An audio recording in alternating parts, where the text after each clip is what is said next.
Greetings, welcome to this week's Genshin Impact video. 5.2 released about a week ago, and because I hate myself, we're going to see if we can do some of the game's more challenging content while applying self-inflicted handicaps. We'll be looking at the 4 newer Totem Challenges released in 5.2 while trying our hardest to use only the free starter pack characters. Additionally, we'll be striving towards not just simply beating the challenges, but also accomplishing all achievement requirements.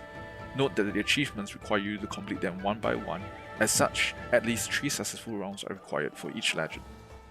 The first showcase will involve Geo Traveler, who grew up playing too much Call of Duty. In true toxic gamer fashion, the Traveler proceeds to wither away at Ironbeard's HP pool, all while starling on him, showing bad manners, and openly underestimating his abilities. Ironbeard's shtick involves generating barbs from the ground, which are immediately destroyed by performing plunge attacks on them. Placing Geo constructs allows the Traveler to roleplay Obi-Wan Kenobi, ensuring that the high ground advantage leads to a swift and decisive victory. Just be careful to place the constructs away from the barb, otherwise they despawn immediately. Given the limited moveset, extremely obvious attack patterns, and how easy it is to exploit the challenge mechanics, Ironbeard is the most trivial of the bunch in this version 5.2 patch. Obtaining all 3 achievements can be safely done within 5 minutes each, just with a solo Geo Traveler. I give this a difficulty rating of IGN out of 10. The second challenge was extremely tedious. Tupayo continually summons all manner of fire attacks, the majority of which are easily avoided. However, due to the sheer length of the fight, Geo Traveler alone was often defeated, so I offered a sizable super chat to welcome Teyvat's one and only resident idol, Barbara, into the team. Tupayo occasionally stops his regular attacks to perform 2 different types of incantations.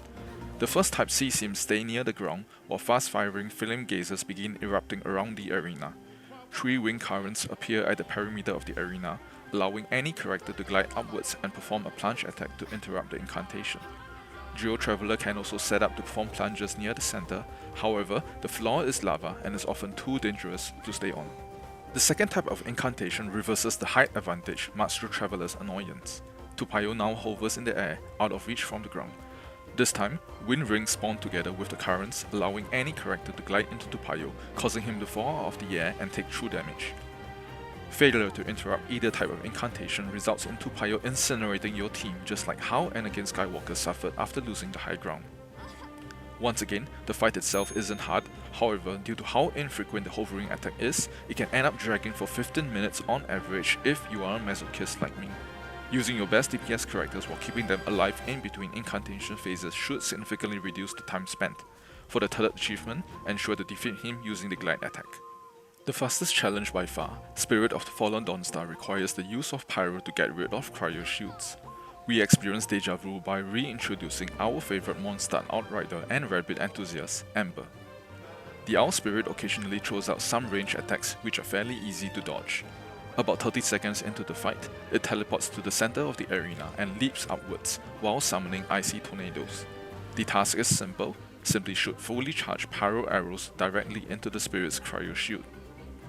The domain prompts you to utilize the 3 torches, however, in reality, the amount of pyro application needed is excessive and it is much more efficient to simply take your anger out on the Owl Spirit.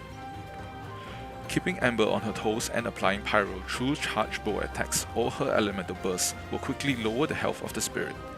Failure to interrupt the shield results in the Obsidian Storm attack triggering and the arena freezing over, resulting in the loss of the third achievement and almost guaranteed defeat.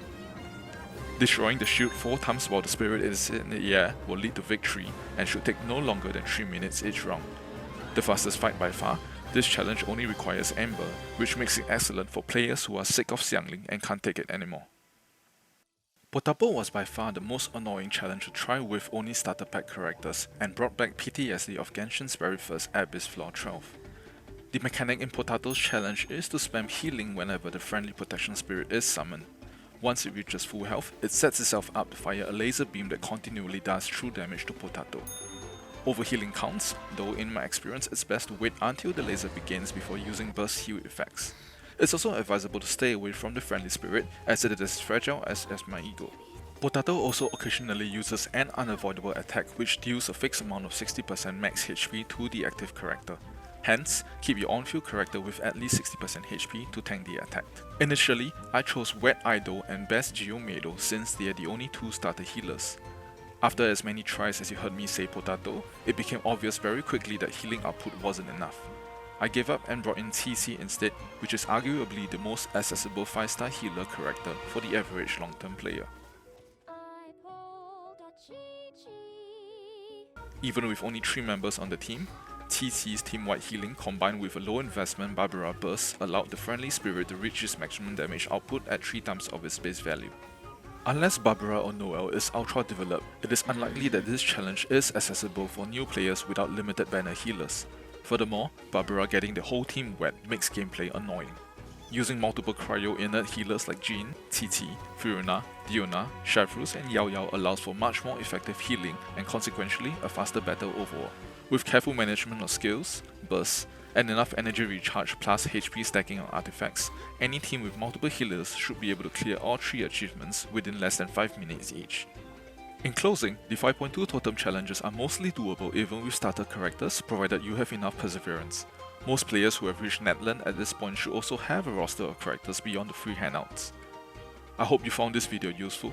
If you enjoyed it, don't forget to like and subscribe, and if you didn't, leave a dislike and any comments on how I can improve will be much appreciated.